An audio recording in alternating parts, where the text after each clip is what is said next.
Hurricane Maria. Hurricane Maria not only was one of the most devastating, natural events that took place in Puerto Rico during my lifetime, but it also affected a lot of other people. I'm here in New York City. I have property in Puerto Rico, but I have family in Puerto Rico, and we've been through many hurricanes in my lifetime up to Maria. So to me, hearing about a hurricane coming, you just follow it. You listen to the news, and if it's a hurricane, if you watch the Weather Channel, they track it. So they'll tell you the hurricane is here, the hurricane. But what it kept on doing about Maria, which was very different, was that it kept on increasing in size. And I've never heard of a Category 5 hurricane hitting Puerto Rico. I've heard about Category 2, 3, and what hurts Puerto Rico the most is not the devastation of the actual hurricane. What hurts Puerto Rico the most is the water. The amount of water that comes down inundates towns, inundates barrios. It creates overflow of creeks, of rivers, and that creates mudslides, and that creates a whole bunch of other things. So that's the part that I remember the most. Of course, Hurricane Hugo, that I saw the destruction there, but it was nowhere near Maria. When we kept on looking at the news about how it was getting closer to Puerto Rico and there was going to be a direct hit on Puerto Rico, that became like the big news. So I was following that almost for the last 3 days leading up to Maria. I was standing right here in this living room, my wife and I, looking at this TV. And when they showed the destruction after, it was, my eyes got watered. Tears came down my eyes because I saw that Puerto Rico was destroyed. I've never seen anything like that. And I was there for Hurricane Hugo. I went right after we took the first plane to Puerto Rico, which by the way was a Trump plane. That's another story. And for the Hurricane Hugo, decades before. But for Maria, it was totally different. When I saw that destruction, it hurt. It hurt to see that, an island of where you have family and that you love so much, it was like terrible. And unlike other natural disasters in Puerto Rico that I've been through, that they right away, immediately, the diaspora, wakes up, which is why it's so important to make sure that we organize the diaspora here, at least when it comes to Puerto Rico, everybody comes through. And they were having fundraisers, they were having all types of events to help Puerto Rico. And the difference with Maria to all the others was that there were so many of them. So for the other hurricanes and the other natural disasters, there'll be one, maybe two events that you have for Puerto Rico, and you go, you support, you give, your donation, you bring some whatever supplies that you want to donate. But for Hurricane Maria, it was like, damn, it was almost like every week there was 2, 3, 4 events. I couldn't afford that because I want to support, but I can't go to 4 events, and if you don't go because you're a person that's known a little bit in the community, people say, that doesn't importa, because you went to one, you didn't go to another one. So you wind up saying, I can't afford this, man. I can't continue to afford going to all these fundraisers for Puerto Rico. So I decided that there has to be something that we can do that's a little bit different and better than just waiting for there's a hurricane to be able to help Puerto Rico. And I got the idea to call for a meeting that you didn't have to bring anything. Because every event you had to bring something, either to make a donation or bring some supplies. And I decided to have a meeting where we're not asking for donations.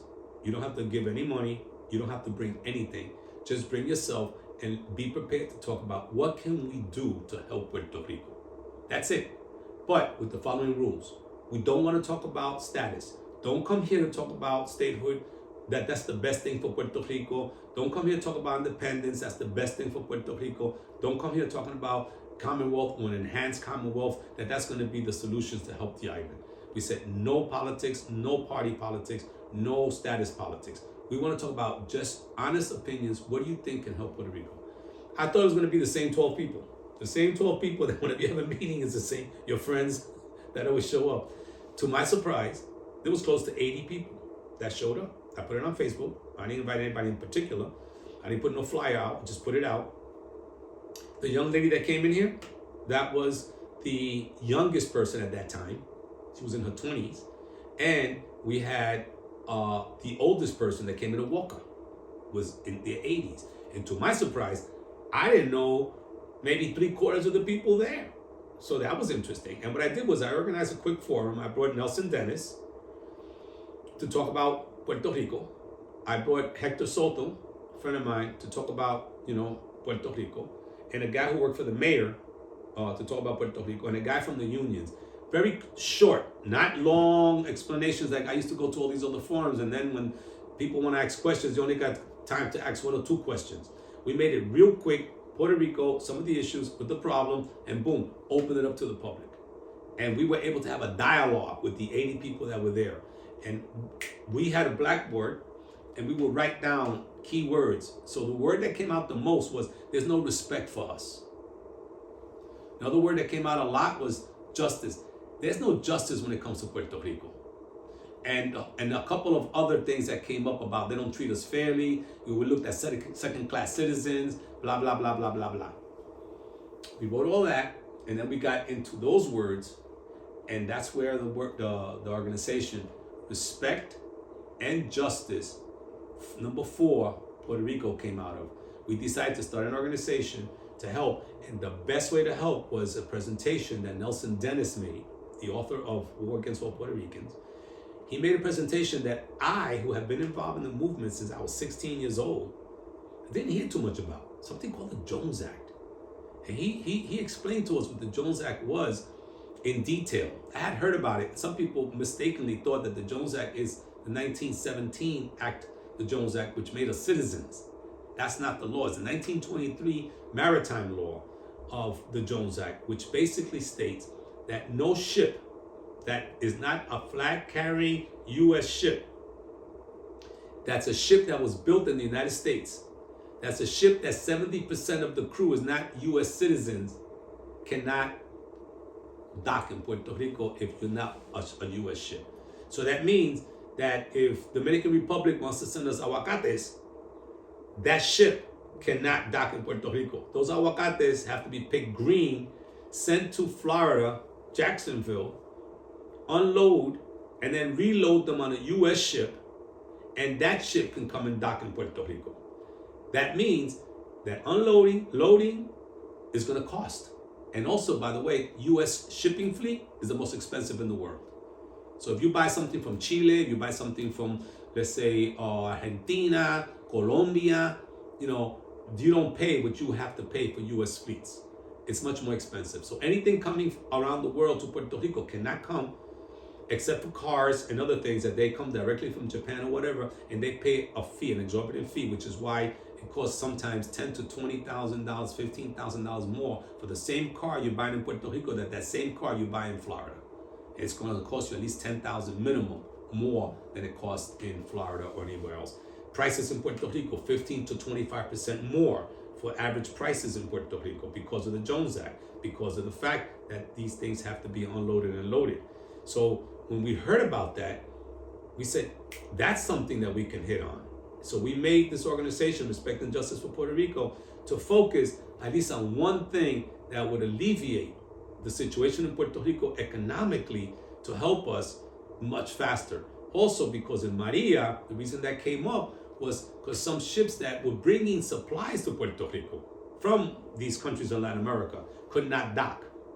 Greenpeace, which has a ship it's like a hospital, that ship came to Puerto Rico. It was not allowed to dock.